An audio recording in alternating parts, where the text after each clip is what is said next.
Living alone in your later years is often painted as a picture of peace. You get to eat when you want, sleep when you want, and decorate the living room however you please.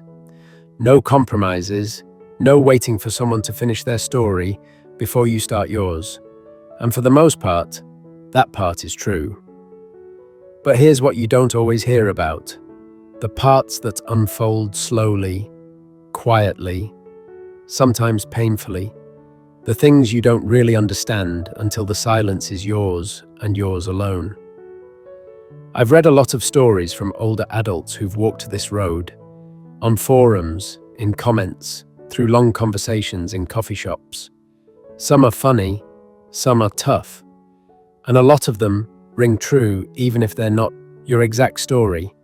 This isn't about scaring anyone, it's just about sharing what no one tells you, and how you can live alone without feeling lost in it. Let's start with the first one. Before we dive in, if you find comfort in honest conversations like this, hit subscribe. We share stories that don't just pass time, they help make sense of it. You are your own emergency backup. One thing people don't talk about, until it happens, is that when you live alone, you are your own safety net. There's no one in the next room to hear the thud if you slip. No partner to remind you to take your meds. If something goes wrong, it might be a while before anyone finds out. I read about a man in his early 70s, active, independent, healthy. He slipped in the bathroom and couldn't reach his phone. He lay there for nearly 12 hours before his daughter called to check in. That call saved him, but it stuck with me. Not the fall, but the loneliness of it. Another woman posted online that she started carrying her phone even into the shower. Some folks might call that paranoid. I call it smart. One woman had a lockbox with a spare key on her front gate. She gave the code to her sister and neighbor. Just in case, she said. It gave her peace of mind. That's the kind of thing you don't think about when you first start living alone. But it matters, whether it's a smartwatch, a fall detector, or just a trusted neighbor who checks in on Wednesdays. Set something up. It's not fear, it's freedom, backed by foresight. Loneliness can be a real struggle, even for introverts. A lot of people think living alone is paradise for introverts, and for a while it is. You've got your peace, your rhythm, your space. But here's the truth. Most don't say out loud.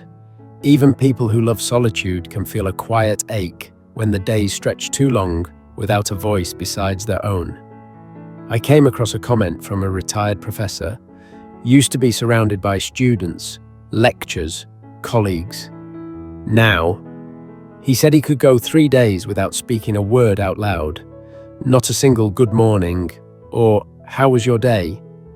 He loved his freedom, but he missed the warmth of those small, unremarkable conversations. We don't realize how much those little exchanges pass the salt. Did you see the rain? What should we watch tonight? Hold us in place. They anchor the day. Some folks find comfort in pets. One woman I read about said her cat had become her little housemate. He doesn't talk, she said, but he listens better than most people I've known. For others, it's about creating micro moments of contact, chatting with the mail carrier, saying hello at the grocery store, joining a community class or hobby group. Because yes, independence is beautiful, but connection is vital, even if it's just in doses. Living alone doesn't mean you have to feel alone. But you do have to be a little more intentional about staying connected to the world outside your walls. Keeping up with home maintenance can be overwhelming. When you're younger, or when you live with someone, housework feels like just another item on the list.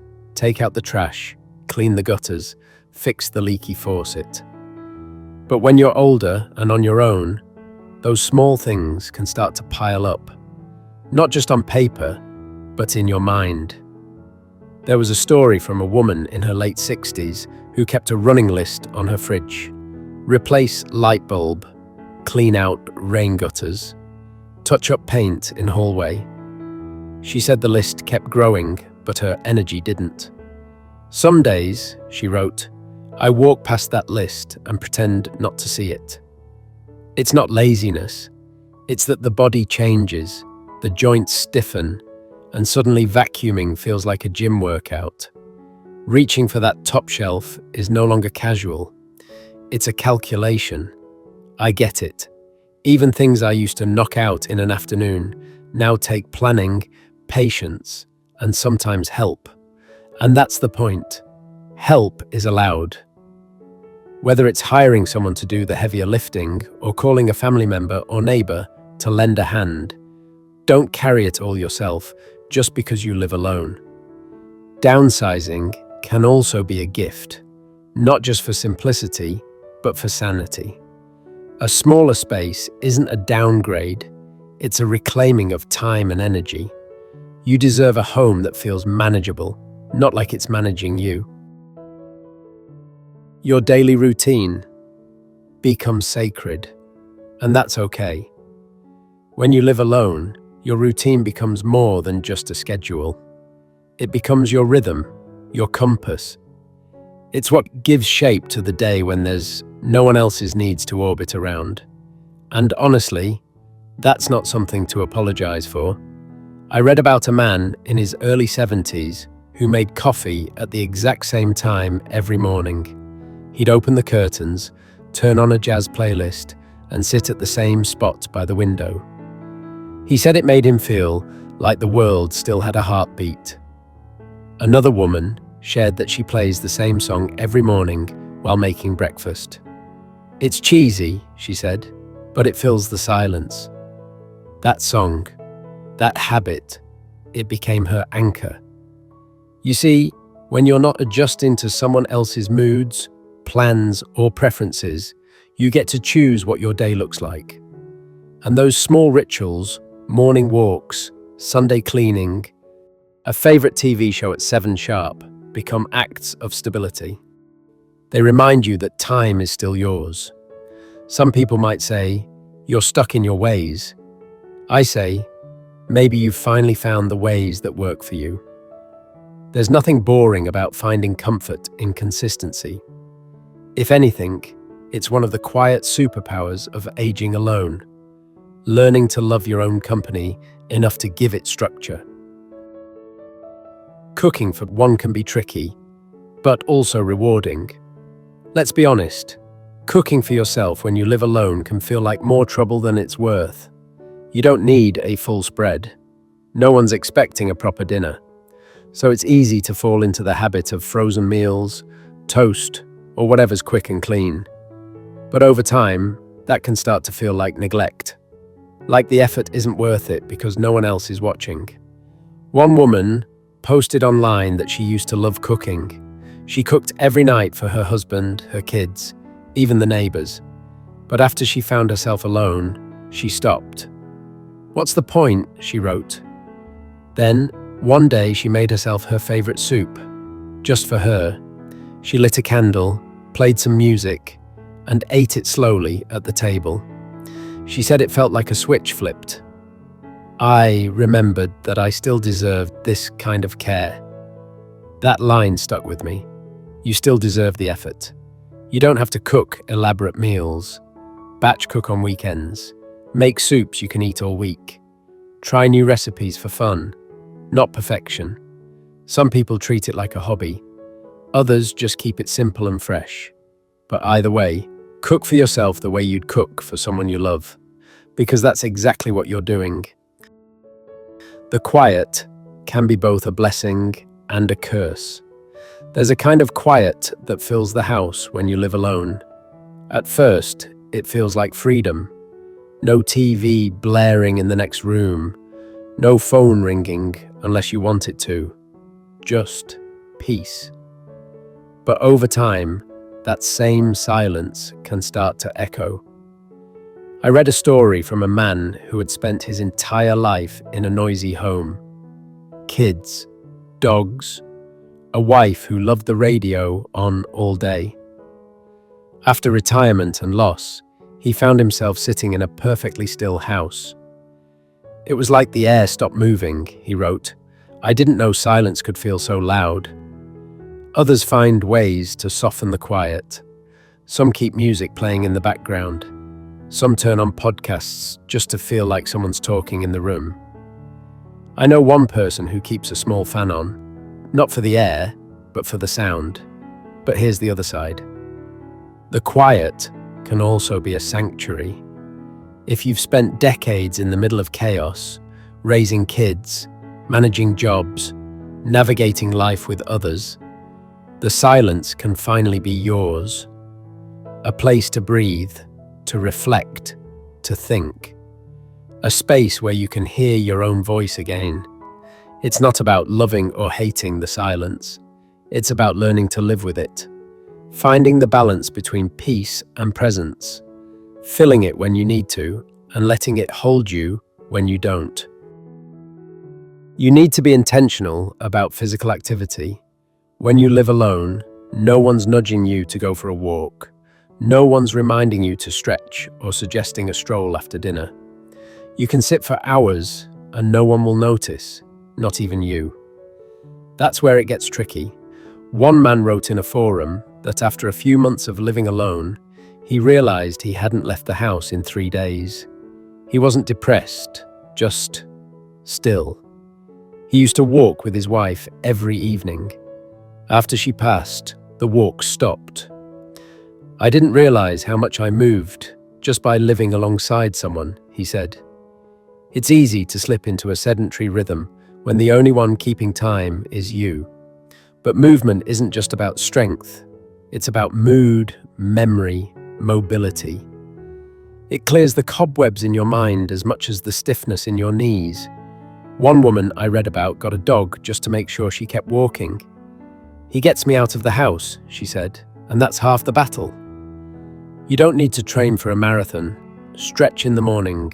Dance while you're making lunch. Set a step goal. Join a Tai Chi or yoga class at the local rec centre. Walk the same path every evening just to say hello to the day. The key is intention. You have to move not because someone else told you to, but because you're worth the effort. Your sense of time may shift in unexpected ways. One thing people rarely talk about is how living alone can bend your perception of time. The days don't have the same shape they once did. Without someone else's schedule to dance around, no kids to pick up, no partner coming home, time can either drag or disappear. I remember reading a man's comment that hit hard. He said, "Some mornings I wake up and I have no idea what day it is. Tuesday feels like Saturday. A whole week can pass without anything memorable happening." When you live alone, there are fewer cues. No one asking what's for dinner. No calendar filled with birthdays or school recitals. It's just you and the slow tick of the clock. But this shift doesn't have to be a curse. It can be a quiet kind of freedom, too. Some folks make their own rhythm. Grocery day on Mondays, gardening on Wednesdays, soup night every Friday. These little signposts give the week shape. They create a sense of movement, even when the outside world is still. Others find meaning in rituals, a daily journal entry, tea on the porch at sunset, FaceTime with grandkids every Sunday. They become anchors. Living alone gives you time, but you have to decide what to do with it. Let it drift or give it direction. There's no right way, just your way. Decluttering becomes both easier and harder. When you live alone, decluttering isn't just about making space. It's about deciding what stories you're ready to let go of. In one sense, it's easier. No one to argue with over the sweater from 1983 or the stack of old National Geographics. You can toss, donate, keep on your terms. But in another sense, it's much harder, because everything in your home holds weight, not just physically, but emotionally. I read about a woman in her 70s who had lived alone for nearly 2 decades. She said, "I keep things Not because I need them, but because they remember for me. The dishes we bought on our honeymoon, the scarf my son gave me before he moved away. There's no one rushing you, no pressure to go full minimalist. But there's a quiet, looming thought. Do I really want someone else sorting through all this when I'm gone? That question, for some, becomes a nudge toward action. Not out of fear, but out of clarity. One man shared how he downsized from a 3-bedroom house to a small condo. He said it felt like exhaling after holding his breath for years. My home fits my life now, he wrote, not the life I had, or the one I thought I needed to hold on to. Start small. A drawer, a shelf, a closet. Let go of what no longer serves you, and hold on to what still lights something inside you. Your home should feel like a reflection of who you are now, not just a museum of who you used to be. Social invitations might decrease, but you have to create your own fun. One thing many older adults notice, but rarely say out loud, is how the invitations slow down. Friends move away. Grandkids get busy. People assume you're fine on your own, or forget to check in at all. It's not usually cruel, just the way life shifts. A woman shared in a comment thread, I used to wait for someone to call. Now I just call first. Simple as that. But it took her years to get there. When you live alone, you can't always wait for connection to come knocking. Sometimes you have to build the door yourself. Start small. Invite someone over for coffee. Host a movie night, even if it's just one friend and a bowl of popcorn. Join a local book club or start your own. Find a hobby group, walking group, or art class. One man started a Sunday trail stroll where neighbors met to walk a different path each week. It wasn't about exercise, it was about staying in each other's lives. The truth is, people often follow the lead of the one who reaches out first. So if you make the invitation, odds are someone's going to say yes. Living alone gives you the space to shape your social life. You don't have to follow someone else's calendar or preferences anymore. You get to decide what feels joyful and then invite others into it. It's easy to neglect self-care, but it's more important than ever. When no one's around to notice, it's easy to let the small things slide. You wear the same shirt 3 days in a row. You forget lunch or just skip it. You put off that doctor's appointment because, well, no one's asking if you went. And somewhere along the line, you start to wonder, who am I doing this for? But here's the truth, you're doing it for you. One man wrote about realizing he hadn't showered in days, not because he was depressed, just disconnected. He said, I had to remind myself that I still mattered, even if no one else was watching. That's what self-care becomes when you live alone. A choice to honor your own worth, quietly and consistently. One woman created a nightly ritual just for herself. Light a candle, put on soft music, apply a face mask, and read a few chapters of a book. It's silly, she wrote, but it makes me feel like I'm still showing up for me. Self-care doesn't have to be glamorous. It can be putting on fresh clothes in the morning, making a warm breakfast, setting boundaries, going for a walk, calling your doctor, buying yourself flowers just because they look nice on the table. No one else is there to do these things for you, but that doesn't mean they don't need doing. You are still worth the effort. Living alone as you grow older isn't always the peaceful retreat it's made out to be. It can be lonely, quiet, disorienting. But it can also be deeply meaningful, because in that silence, you learn how to listen to yourself. In the stillness, you figure out what matters. In the space between conversations, you start to hear your own voice a little more clearly. And while you may not always have someone beside you to notice the details, you get to decide what your days look like, what your rituals are, how you care for yourself, what kind of beauty you allow into your home. It's okay to ask for help, to prepare for the unexpected, to tell people what you need. It doesn't make you any less independent. If anything, it's a sign of wisdom. You've come this far, and there's still more life to live.